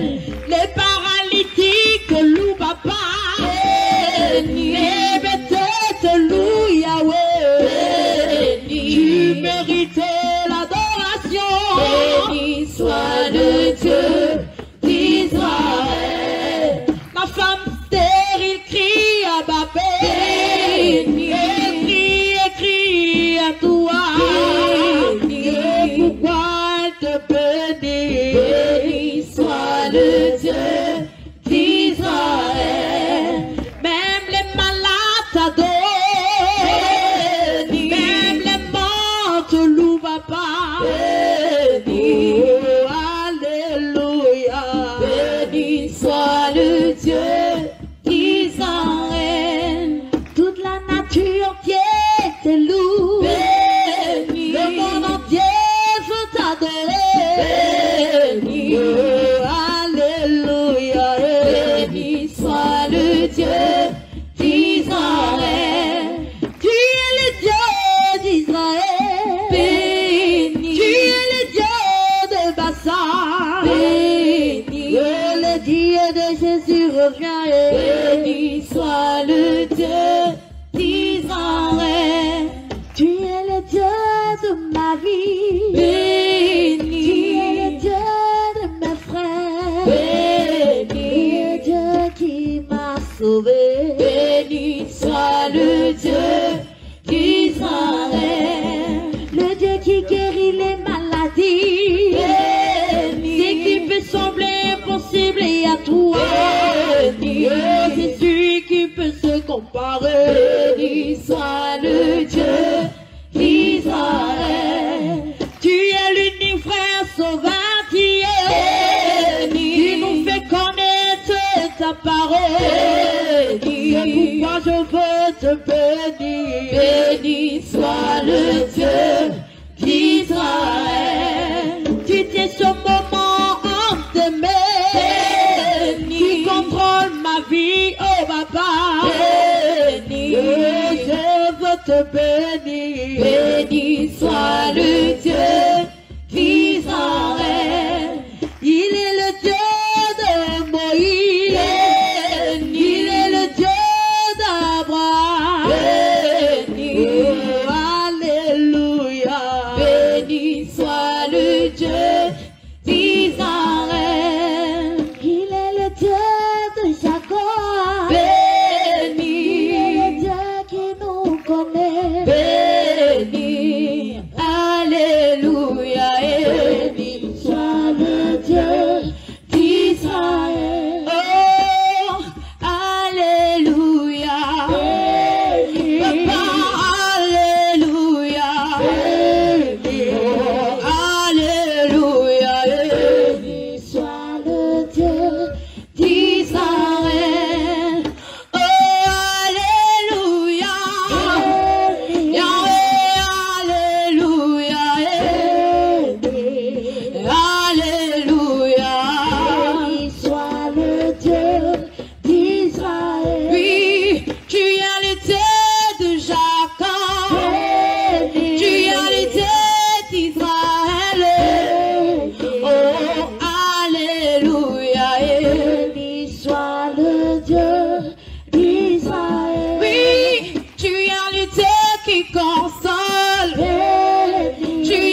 Je bénirai l'Éternel dans ma vie. Ses louanges resteront toujours sur ma langue. Je bénirai l'Éternel dans ma vie. Ses louanges resteront toujours sur ma langue. Oh, alléluia, le Dieu de Moïse est loué. Alléluia, alléluia, oh, le Dieu de Moïse est loué. Alléluia, alléluia, le Dieu de Moïse est loué. Alléluia, alléluia, le Dieu de Moïse est loué. Alléluia, alléluia, le Dieu de Moïse est loué. Alléluia, alléluia, le Dieu de Moïse est loué. Alléluia, alléluia, le Dieu de Moïse est loué. Oh, je bénirai l'Éternel dans ma vie.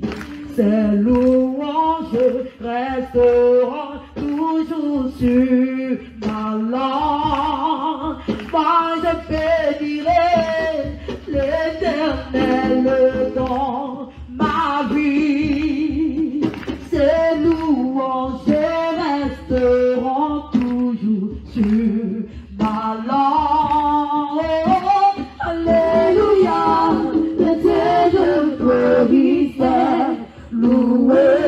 Alléluia, alléluia, le Dieu de Moïse est loué. Alléluia, alléluia, le Dieu de Moïse est loué. Alléluia, alléluia, le Dieu de Moïse est loué. Alléluia, alléluia, le Dieu de Moïse est loué. Oh, alléluia, le Dieu de Moïse est acclamé. Est-ce que tu peux acclamer? Alléluia, le Dieu de Moïse est acclamé. Alléluia, le Dieu de Moïse est acclamé. Alléluia, alléluia, acclame ton Dieu de Moïse est acclamé. Alléluia, alléluia, le Dieu de Moïse est acclamé. Oh, alléluia, alléluia, oh, le Dieu de Moïse est acclamé. Oh, alléluia, alléluia, le Dieu de Moïse est acclamé. Oh, alléluia, alléluia, le Dieu de Moïse est acclamé. Alléluia, alléluia, le Dieu de Moïse est acclamé. Je bénirai l'Éternel dans ma vie. Ses louanges resteront toujours sur ma langue. Je bénirai l'Éternel dans ma vie. Ses louanges resteront toujours sur ma langue. Alléluia, le Dieu de Moïse est loué. Alléluia, alléluia, le Dieu de Moïse est loué. Alléluia, alléluia, le Dieu de Moïse est loué. Alléluia, alléluia, le Dieu de Moïse.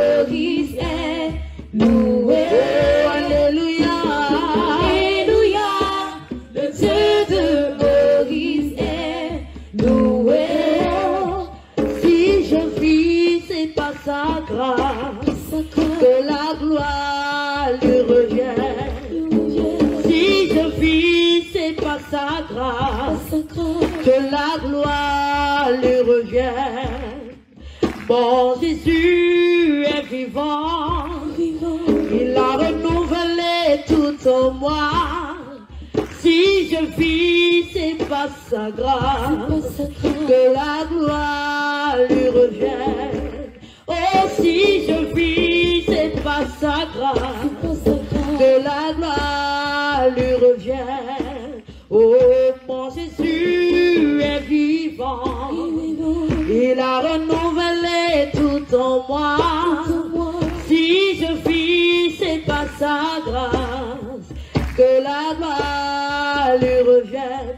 Mon Jésus est vivant, il a renouvelé tout en moi. Si je vis, c'est pas sa grâce, que la gloire lui revienne. Si je vis, c'est pas sa grâce, que la gloire lui revienne. Oh, si je vis, c'est pas sa grâce, que la gloire lui revienne. Mon Jésus, si je vis, c'est pas sa grâce, que la gloire lui revienne. Mon Jésus est vivant, il a renouvelé tout en moi. Si je vis, c'est pas sa grâce, que la gloire lui revienne. Mon Jésus est vivant, hey, il a renouvelé tout en moi. Si je vis, c'est pas sa grâce, que la gloire lui revient. Mon Jésus est vivant, il a renouvelé tout en moi.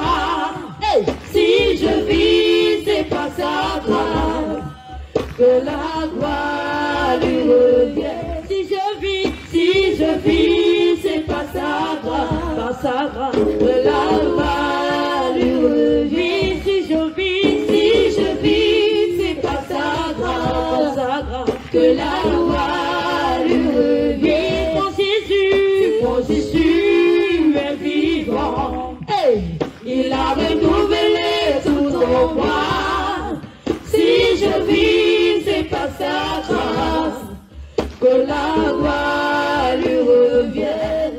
Hey, si je vis, c'est pas sa grâce, que la gloire lui revienne. Mon Jésus est vivant, il a renouvelé tout en moi.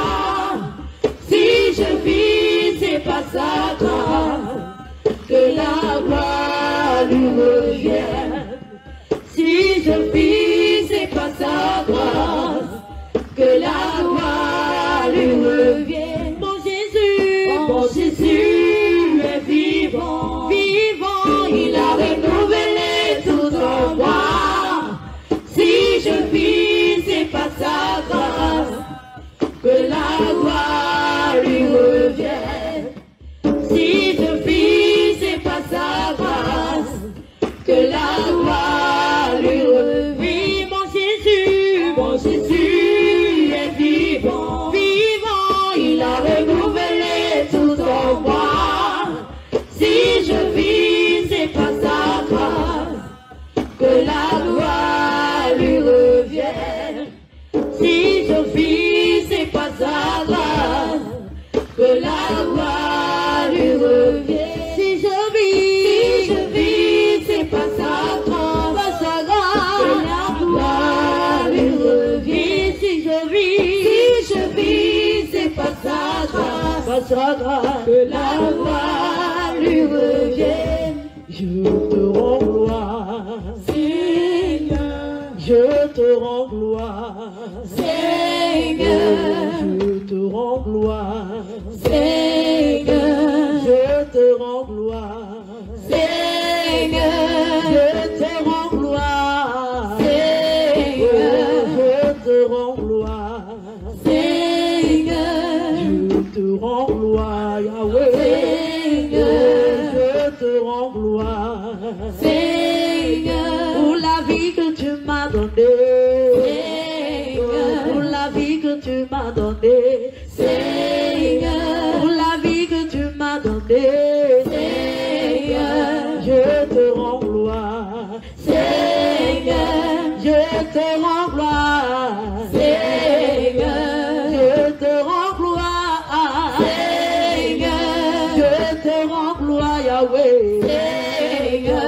je te rends gloire, Seigneur, je te rends gloire, Seigneur, je te rends gloire, Seigneur, je te rends gloire, Seigneur, je te rends gloire, Seigneur, je te rends gloire, Seigneur, je te rends gloire, Seigneur, pour la vie que tu m'as donnée, Seigneur, pour la vie que tu m'as donnée, Seigneur, pour la vie que tu m'as donnée, Seigneur, pour la vie que tu m'as donnée, Seigneur, la santé que tu m'as donnée, Seigneur, la santé que tu m'as donnée, Seigneur, l'enfant que tu m'as donné, Seigneur, le travail que tu m'as donné, Seigneur, le travail que tu m'as donné,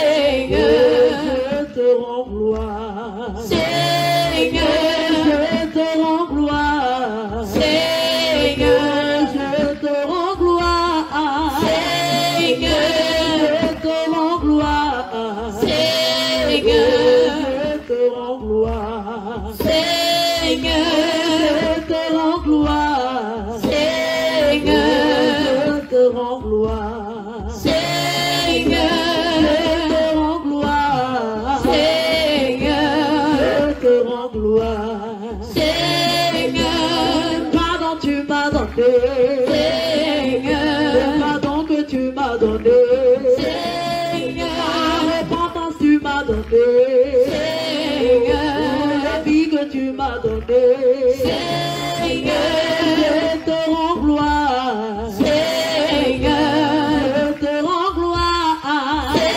Seigneur, je te rends gloire, Seigneur, je te rends gloire, Seigneur, je te rends gloire, Yahweh, Seigneur, je te rends gloire, Seigneur, je te rends gloire, Seigneur, je te rends gloire, Seigneur, tu mérites l'adoration, Seigneur, tu mérites l'adoration, Seigneur, tu mérites l'adoration, Seigneur, je te rends gloire, Seigneur, je te rends gloire, Seigneur, je te rends gloire, Seigneur, je te rends gloire, Seigneur, je te rends gloire, Seigneur, je te rends gloire,